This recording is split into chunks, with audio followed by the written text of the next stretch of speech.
everybody, I'm Dr. Devyani and you're watching Epistasis. So आज हम लोग CBSE क्लास 11 बायोलॉजी के जो सिलेबस का क्विक रिवीजन कर रहे हैं उसमें करेंगे चैप्टर नंबर 17 ह्यूमन फिजियोलॉजी का breathing and exchange of gases. So ये चैप्टर आपके सिलेबस रिड्यूस सिलेबस में है एंड पूरा के पूरा ही है, इसमें कोई भी पोर्शन रिड्यूस नहीं की गई है, right. So without wasting much time let's get into the video. So the chapter is mainly about breathing and exchange of gases. So in mainly what happens, oxygen is utilized by the organism to indirectly break down simple molecules like glucose or amino acid or fatty acid, etc., right, to derive energy to perform various type of activities. So in this process, carbon dioxide is formed as a byproduct. So every organism or every cell need oxygen continuously. So we have to provide oxygen continuously to each and every cell, and as a byproduct that means ये जो breakdown में simple molecules के breakdown में के लिए oxygen use होता है, उससे as a byproduct जो carbon dioxide form होता है, we have to release it out continuously. So this two process will have to perform inside a living organism. that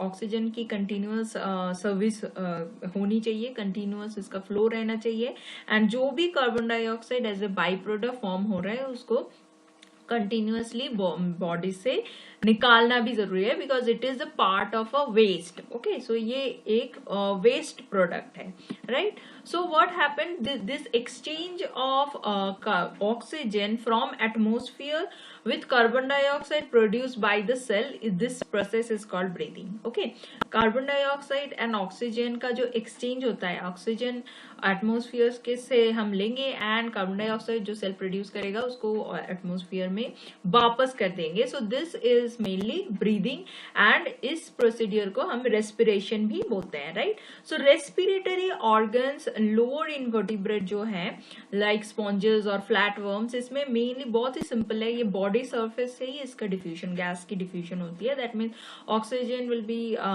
taken from the atmosphere into the cell and carbon dioxide which is forming inside the cell will go out. Now in case of earthworm, moist cuticle is acting like a surface of and acting like a respiratory organ. In case of insects, very tiny tubes, so tracheal tubes are working as an respiratory organ. Aquatic arthropod में gills के through ये respiration होती है and इसको हम branchial respiration बोलेंगे. तो branchial word is related to gills. So gills के थ्रू जब भी respiration होगी तो it is under branchial respiration. Next is mollusk. So mollusk में lungs होते हैं and ये lungs के through respiration करते हैं. So that's why pulmonary respiration. So pulmonary word is related to lungs. So हम लोग pulmonary word use करेंगे जब हम lungs इसमें है. Lungs is the respiratory organ of mollusk. Okay. So vertebrates में like in case of fishes gills के through होती है. Amphibia, reptiles, birds, mammals ये सब में through lungs से respiration होता है.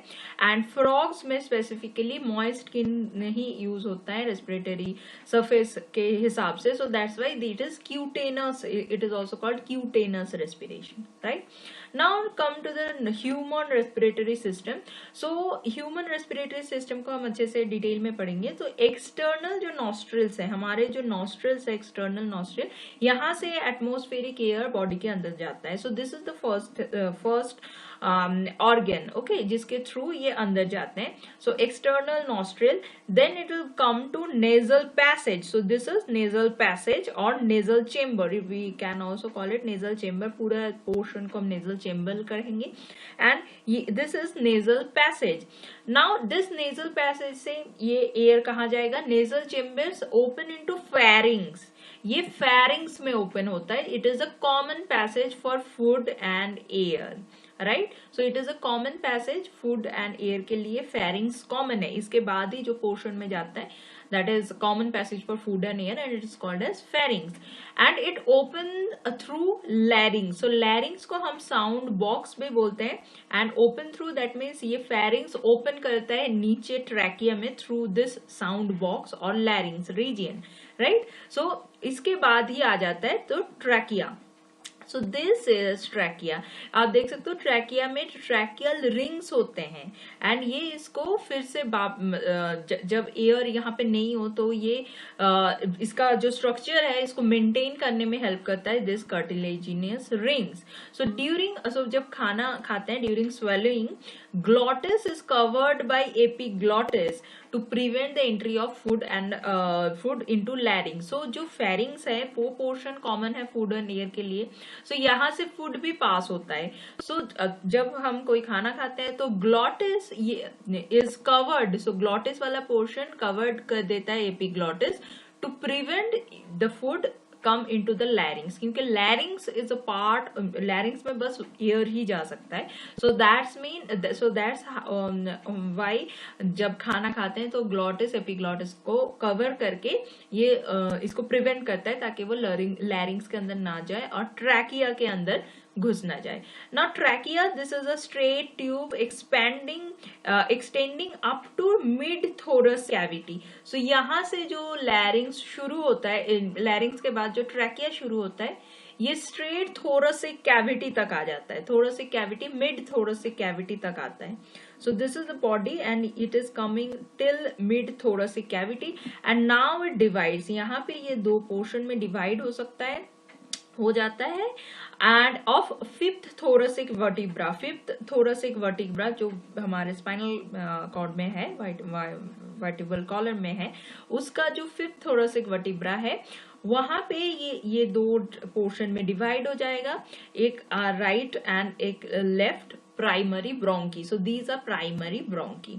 सो ये दोनों में डिवाइड हो जाएगा, right. So after that what happens, each bronchi undergo, so this is each bronchi undergo several division to form secondary and tertiary bronchi. So यहाँ पे बहुत सारे डिवीजन हो जाता है, ट्यूब का बहुत सारा डिवीजन होता है. So these are secondary or tertiary bronchi, and at the end they are forming bronchioles. So these are fine branches are bronchioles or terminal bronchioles, and the trachea to initial bronchiole have incomplete cartilaginous rings and these are called terminal bronchioles. Okay, so this ये जब terminal bronchioles तक आ जाता है, यहाँ पे जो ये bag like structure, so these round structure is alveoli.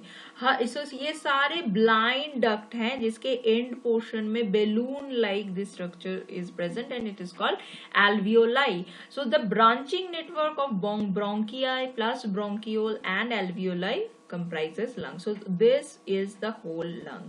यहाँ पे bronchi है, bronchioles हैं, and finally alveoli है. So this branching system as a whole is called lung. So हमारे पास दो lungs होते हैं, एक right and एक left, right?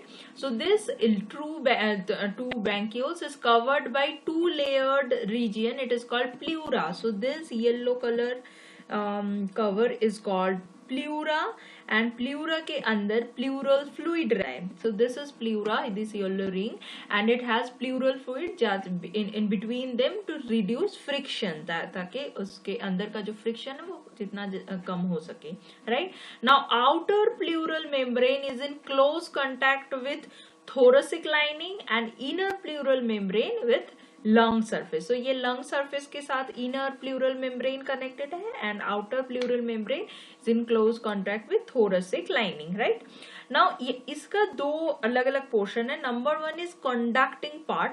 कंडक्टिंग पार्ट मतलब एक्सटर्नल नॉस्ट्रल से स्टार्ट करके अप टू टर्मिनल ब्रैंकियोल तक, this is conducting part. So इसका काम है transport atmospheric air to alveoli, alveoli तक ले जाना. क्लियर्स फ्रॉम पार्टिकल्स, कोई भी पार्टिकल्स हो जो एयर में हो उसको क्लियर करना। ह्यूमिडिफाइज, इसको ह्यूमिडिफाई भी करता है। Brings the air to body temperature, body temperature में भी एयर को लाता है। And next part is respiratory और एक्सचेंज पार्ट, जिसमें एल्वियोलाई एंड देयर डक्ट्स रहते हैं, right. So this is the respiratory and exchange part. यहाँ पे मेनली डिफ्यूजन, ये मेनली डिफ्यूजन साइट है of carbon dioxide and oxygen between atmospheric air and blood, right? So alveoli and their ducts, this is respiratory or exchange part, जहाँ पे gaseous exchange होता है, and conductant part is starting from external nostril to alveoli, right? Now this lungs, so these two lungs situated in the thoracic chamber. So ये thoracic chamber के अंदर रहता है and it is a air tight chamber. इसके dorsal side में है, पीछे की तरफ dorsal side में है vertebral column and ventral side में है sternum, right? And दो lateral sides में ribs होते हैं and इसके नीचे lungs के just नीचे एक जो लोअर साइड में डायफ्राम रहते हैं। सो ये सारे पोर्शंस के अंदर लंग्स बहुत अच्छे से एयर टाइट एक चेम्बर मेंटेन करके रहते हैं। This is called thoracic chamber. So any change in the volume of the thoracic cavity, so इसके अंदर कोई भी वॉल्यूम का चेंज होगा एयर का, it is reflected in the pulmonary cavity. So ये इतना एयर टाइट है कि कोई भी चेम्बर में वॉल्यूम चेंज होगा तो ये पल्मोनरी कैविटी मतलब लंग्स के जो अंदर की जो कैविटी है उसमें रिफ्लेक्ट होती है, right. So there are 5 steps in the respiration process में 5 स्टेप्स हैं। First one is breathing, number 2 is diffusion of gases through alveolar membrane, carbon dioxide and oxygen की डिफ्यूजन होगी। Transport of gases by the blood, ये जो oxygenated blood है, oxygen gas है, blood के through ये ट्रांसपोर्ट हो जाएगा। And diffusion of carbon dioxide and oxygen between tissue and blood, ये टिश्यूज में होंगे जो कार्बन डाइऑक्साइड को ब्लड में छोड़ देगा एंड ब्लड से कैरी किया हुआ जो ऑक्सीजन है वो अंदर ले लेगा। And finally utilisation of oxygen by the cells for catabolic activities or catabolic reactions and resultant release of carbon dioxide। ये पूरा पार्ट होगा सेल के अंदर जहां पे यूटिलाइजेशन ऑफ कार्बन डाइऑक्साइड होगा and as a end product carbon dioxide form होगी। So these are 5 different steps of respiration. Now come to the first part, that is breathing. So what is the mechanism of breathing? Breathing made up of 2 main process. One is inspiration and second one is expiration. Inspiration is the atmospheric oxygen is drawn in and expiration is alveolar air is released out. Okay, so atmospheric oxygen is drawn in through respiration, inspiration, and alveolar air is released out through expiration. Now ये पूरा portion जो होगा ये mainly एक pressure gradient form होता है in between lung and atmospheric जो air है इसके अंदर। So this is the main reason for this exchange. सो इंस्पिरेशन में इंट्रा पल्मोनरी प्रेशर मतलब लंग्स के अंदर का जो एयर प्रेशर होता है वो कम होता है comparative to atmospheric pressure. That's why atmospheric pressure get into the lungs. So this is the main reason for inspiration. And in case of expiration, opposite happens. Intrapulmonary pressure is greater than atmospheric pressure. That's why it is just coming out of the lung, right? So यहाँ पे 2 main reason बहुत ही important role play करते हैं। Number 1 is diaphragm and number 2 is intercostal muscle. External intercostal and internal intercostal ये कहाँ रहते हैं? Ribs के अंदर this muscles are present. So ribs are present laterally and diaphragm is present at the lower side of this thoracic chamber. So intercostal muscles and diaphragm plays very important role and they generate this pressure gradient, right? Now what happens in case of inspiration?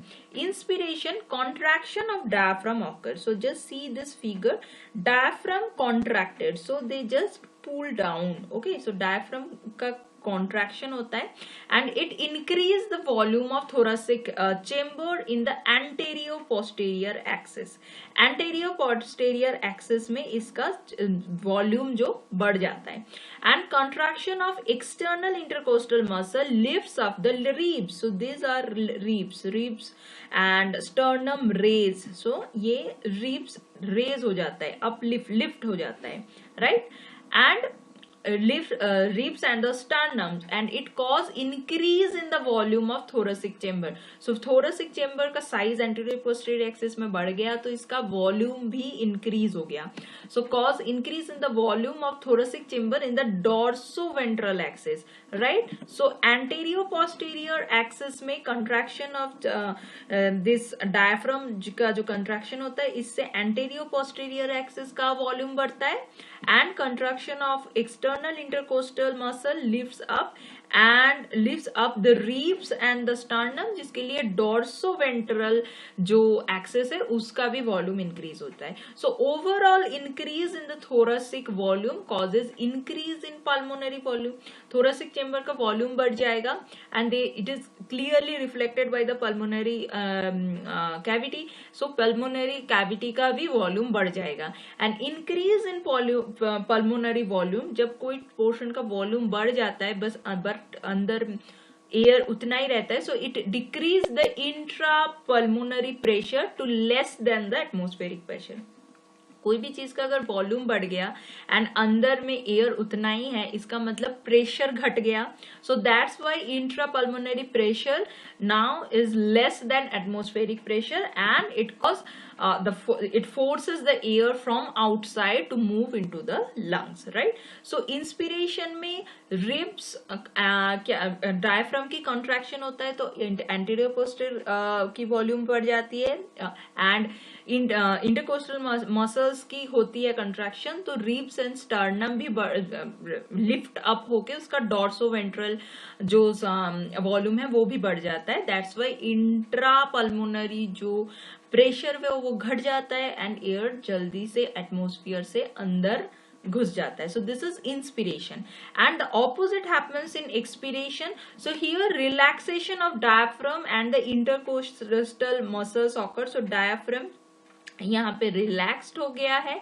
So when it returns the diaphragm and the sternum to their normal position में आ जाएगा and it reduces the thoracic volume and reduces the pulmonary volume. So volume reduce हो जाएगा इसका मतलब अंदर जो air है वो pressure feel करेगा. So it increase the intrapulmonary pressure and it's slightly above the so it is slightly above the atmospheric pressure and now the air will come out. So यहाँ पे ये जब ribs and sternum return to the original portion and diaphragm also relax, then the air will just expelled out from the lungs. So the expulsion of the air from the lungs occur and it is called expiration. Now increase the strength of the inspiration and expiration with the help of additional muscles in the abdomen. So हम लोग forcible inspiration और expiration कर सकते हैं with the help of abdominal muscle. Abdominal muscles इसमें काम करते हैं and breathing rate is almost 12 to 16 times per minute and there is an instrument called spirometer which measures the volume of air which is involved in breathing movement, right? So this is all about the breathing procedure and this is the end of this part 1 video and we will continue it in part 2 of this video. So don't miss it and till then take care and bye bye.